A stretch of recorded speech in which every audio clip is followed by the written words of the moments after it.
दैमानि सायाव गोदानै लुबाय थानाय गंसे गिदिर ब्रिजआ बायबाय।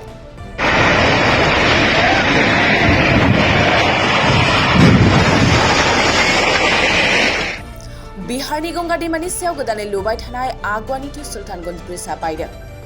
मिथिनाय बादिब्ला बे ब्रिजआ नैथि खेबनि थाखाय आरोबाव बायबावदों। समाजारि बिजोङाव गोसारनाय मोनसे रोखा भिडिअनिफ्राय बे नुथायखौ नुनो मोननाय जादों। मख'नो गोनांदि गोदानै लुबाय थानाय बे ब्रिजआ बिहारनि काटारियानिफ्राय बागलपुर जिल्लाजों फोनांजाबगोन। बे समाव लुबाय थानाय बे गेदेर ब्रिजआ माबोरै नैथि खेबनि थाखाय बायबावखो बेखौ बिहार सरकारा हमदांनो हायाखै। सुलुंनि बादिब्ला बे ब्रिजनि खुन्थियाफोरखौ लुनाय समाव एबा कनस्ट्राक्सन खालामबाय थानाय समावनो बे ब्रिजआ बायदों। खेबले खेबले सोमजिनाय बे जाथायखौनो लानानै बेरेखा हान्जाया गोहोआव थानाय बिहारनि सरकारखौ सोंखारिनायखौबो नुनो मोन्दों। जाथायखौनो लानानै गोख्रों नायबिजिरनो थाखाय बे समाव बिहार सरकारा मिटिं होबाय।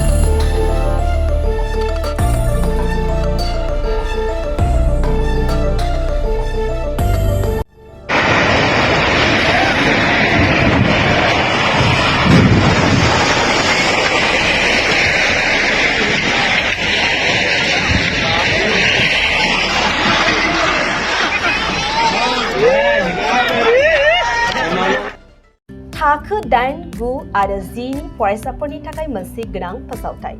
इम्पल्स आसामआ नोंथांनि थाखाय होदों अनलाइन टिउसन एप्सनि सुबिदा। बर' आरो एसामिस मोन्नैबो बिजोंनि 8, 9 आरो 10 थाखोनि बिगियान, सानखान्थि आरो इंराजि आयदायाव अनलाइन टिउसननि सुबिदाखौ होगोन। मोनफ्रोमबो आयदायाव दान मोनसेनि फिसआ 250 रांल' जागोन।